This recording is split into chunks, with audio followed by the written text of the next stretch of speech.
There has been an awakening. Have you felt it? What's going on YouTube? I'm Danny Allen. I'm here talking about Star Wars The Force Awakens. It has awakened. This is going to be a spoiler heavy review. I've seen it 4 times. I've seen it every day of opening weekend. And I just got to say, if you have any problems with this movie, go watch episode 1. You're not a fucking Star Wars fan. This movie brought back the basis foundation of Star Wars. So the movie starts off with Poe, he's like in my opinion, he's the new Han Solo. He's the best fighter pilot in the Resistance. He's got BB-8 with him. BB-8 was awesome. This fucking droid. It made it a practical effect. It's a real droid. Some people call it a soccer ball. Han Solo says move ball. They address all these little things in the movie, kind of saying, hey, we know you're going to say that. We're going to say this in our movie. And it harkens back to A New Hope, giving the droid the plans. And a lot of people have problems with that. They're not copying A New Hope. It's just homaging. It's got to move the story forward. People have been saying they want to see more Poe. This is the first film of the new trilogy. In A New Hope, we didn't get everyone's backstories fleshed out. We didn't get Han Solo's backstory. We didn't see Leia's backstory. We just knew she was the princess of Alderaan. We didn't see her being the princess on the planet to feel for her. So all this bullshit saying, oh, they didn't flesh out these characters.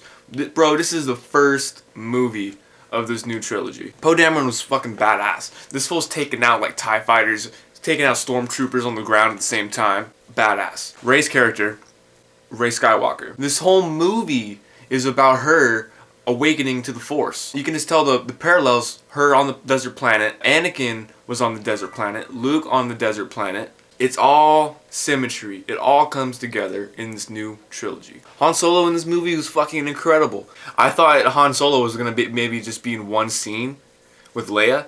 Like, oh, here they are, here's their one scene, here's the rest of the movie. No, they made Han Solo a main character through the whole.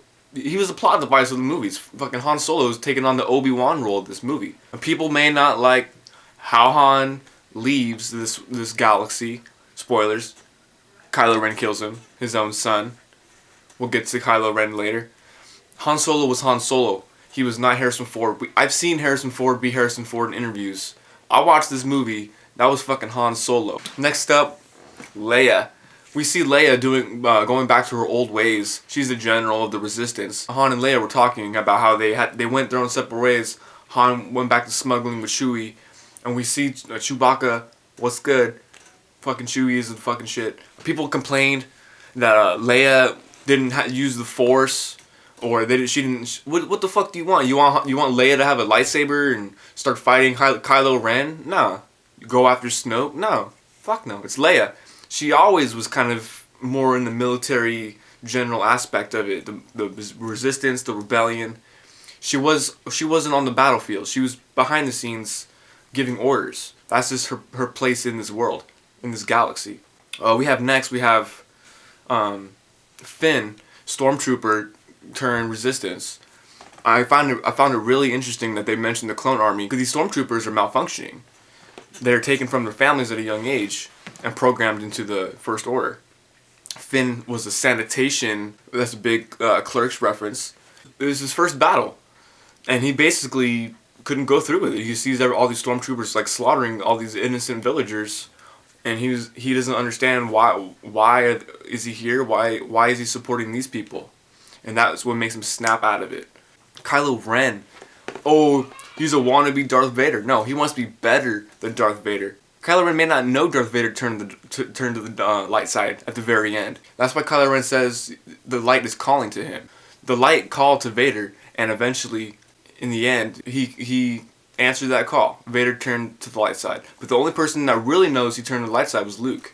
Did Luke tell Kylo Ren about Vader's turn to the light side? We don't know that. All these open-ended questions, people are talking shit, saying, oh, the movie didn't do this, the movie didn't do that.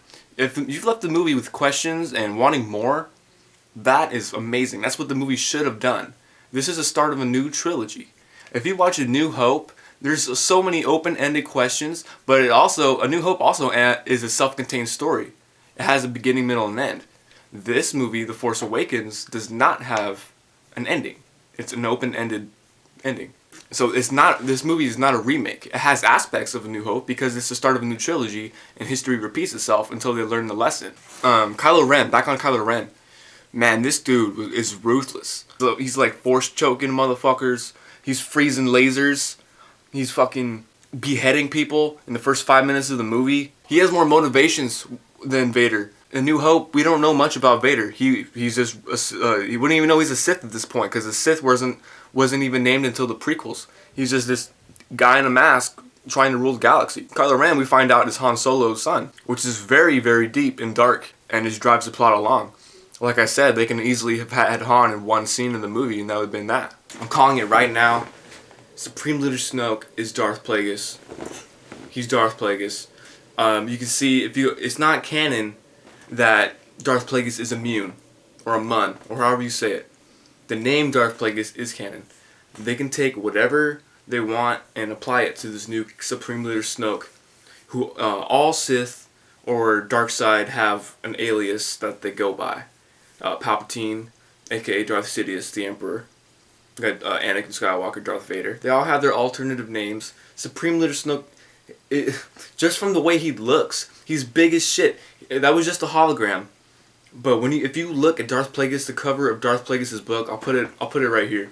This cover of Darth Plagueis' book, this cover right here, they take the same shot and put this shot in the movie when Kylo Ren is standing on the hologram talking to Snoke.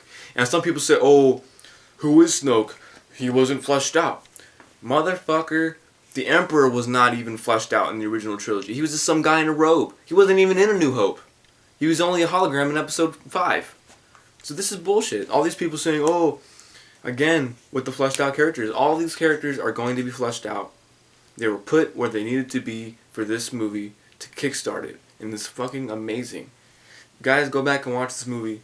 It's Darth Plagueis. And if it's not Plagueis, it's certainly a derivative of Darth Plagueis.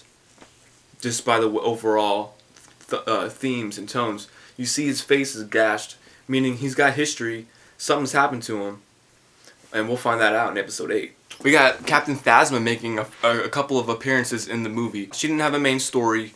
She wasn't a main character. She wasn't supposed to. If I had 10 minutes of Captain Phasma, I would have been pissed off. I want to see more Rey and Finn and what their adventure is. Captain Phasma's cool. She did her part for this movie. She's the Boba Fett of this new trilogy. The humor. This movie is so fucking funny. First 5 minutes of this movie, post-cracking jokes. They brought life into the movie. It's not boring like the prequels. This is a 2.5-hour movie. And a lot of people say it went by really quick. Well, you have to pay attention. This is a movie where you got to pay attention. You can't just look for the spectacle. There's a real story behind it. The flashback scene between Rey, we find out that Kylo Ren was trained by Luke and he betrayed Luke's new Jedi Academy and basically took some of his trainees with him and probably formed the Knights of Ren. A lot of people, let's just touch on Luke in the movie.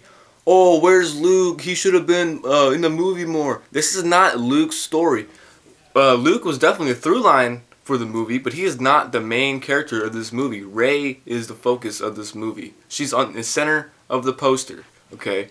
She's the main character. "Oh, Luke needs to be throughout the whole movie, blah, blah, blah. We only see him at the very end." Bro, again, this is a new trilogy. You want all these questions answered right away. It's just gonna ruin it and be disappointing. That reveal at the very end when Luke turns around and he sees his daughter. It's his daughter. Her vision shows her being dropped off on the planet. It shows Luke putting his hand on R2, basically saying, "R2, you need to go away for a while until Rey finds you." The moment she steps foot on the Resistance base, R2 awakens. He wakes up and she is able to go find Luke because this is time. When she gets to the island, Luke is staring off into the ocean. He can feel what's going on in the galaxy. He knows he needs to go back and fix what he started. That's why she takes his lightsaber and hands it to him, saying, "Here, this responsibility is yours." And when it comes down to it, he's got to finish what he started. He senses the death of Han Solo. He senses the death of all those people dying on those 5 planets. And don't even get me started. People talking shit. "Oh, It's just another Death Star. They said that in the fucking movie. Oh, it's just another Death Star. No, it's not. It's way bigger and way more powerful than the first and the second Death Star. This Star Killer base destroys 5 planets. Oh, it's just a remake of A New Hope. Bullshit. At the end of A New Hope, we get a definitive ending. The heroes win, they get their medals, and it's over. No, this left a lot of open-ended questions. It's making us want more. I don't have a problem with people having questions here and there about certain things. Go back and rewatch it. Some of those questions you have will be answered if you really pay attention. The cinematography is great. When Kylo Ren kills Han Solo, you see the light slowly fade from the sun. It's like I said, it's symmetry. There's the outside battle. They're draining the sun. He's fighting his son, talking to his son, and the darkness is slowly entering him. And he asks Han Solo, "Can you help me? I have to do something, but I don't know if I can do it." But little does Han know he's talking about him being killed. It's very dark. The lightsaber battle at the very end between Kylo Ren and Rey. Oh, some people are talking shit. It's not as elegant as the prequels. Bro, do you want a prequel movie? Do you not know what we just went through 10 years ago? This goes back to the gritty, down in like samurai style, like slashing and bashing with swords. They're slicing trees. Rey's running away most of the time. She doesn't have an attack style. She's very defensive at first. People say, oh, Kylo Ren should have been way more powerful than Rey and Finn. How can you not take out both of them? First of all, dude, Chewie shot Kylo Ren in the stomach with his bow gun or whatever it's fucking called. He shot that fool right in the abdomen, and that's why he's hitting himself hard as fuck. He's trying to amp himself up for this fight. He's trying to get that fear and adrenaline in him. Finn is a stormtrooper. Regardless of what he's been doing in the First Order, he was a stormtrooper. He's a trained stormtrooper. He's trained in combat. You see him take out that riot trooper with that defensive stick, that riot stick or whatever the fuck they're calling it. We both see Rey and Finn prove that they can fight in some capacity way earlier in the movie. So when Kylo was injured, it just makes it easier for him to lose. You constantly see him losing his dark side, going towards the light. That's why he keeps punching himself. But when Finn gets knocked out, sliced up the back, and you see that iconic shot from Empire, they reach out for the lightsaber, and you think Kylo's gonna get the lightsaber, but no, it's Rey's lightsaber, meaning Luke's daughter.